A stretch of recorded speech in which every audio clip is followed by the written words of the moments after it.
My presentation is about brain death. The brain is a complex and sensitive organ. The brain and spine make up the central nervous system. A blood clot in your brain, blood loss, and substance abuse are all factors that could lead to brain death. According to Texas state statute, a person is dead when, according to ordinary standards of medical practice, there is irreversible cessation of the person's spontaneous, respiratory, and circulatory functions. I chose this topic mainly because of Marlise Munoz. It really got to me that she died while she was pregnant. My Aunt Becky died while she was pregnant just 3 weeks before she was supposed to get married.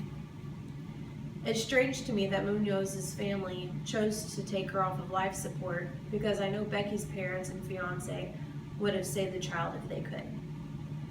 I would have chose to keep her on life support until she delivered the child.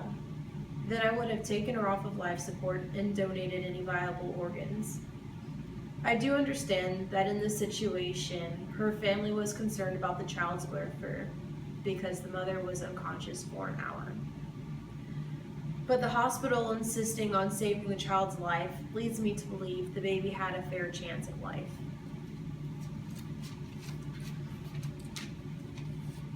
Jahi McMath was only 13 when she underwent surgery for sleep apnea.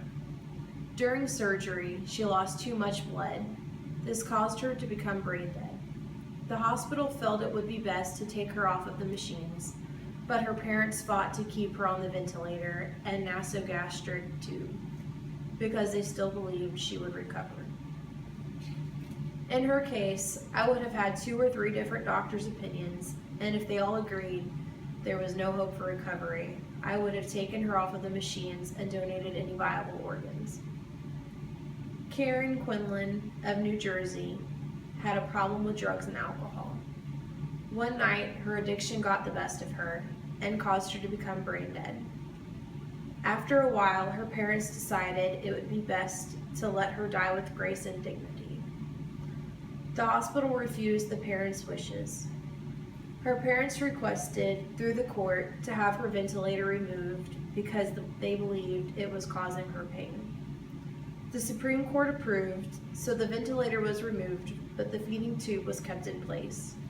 She remained like this for 10 years, where she went from 115 pounds to 65 pounds.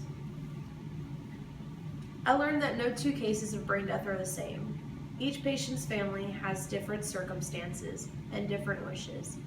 I personally feel that if there have been multiple doctors telling you your loved one has 0 chance of recovery, that you need to let them go.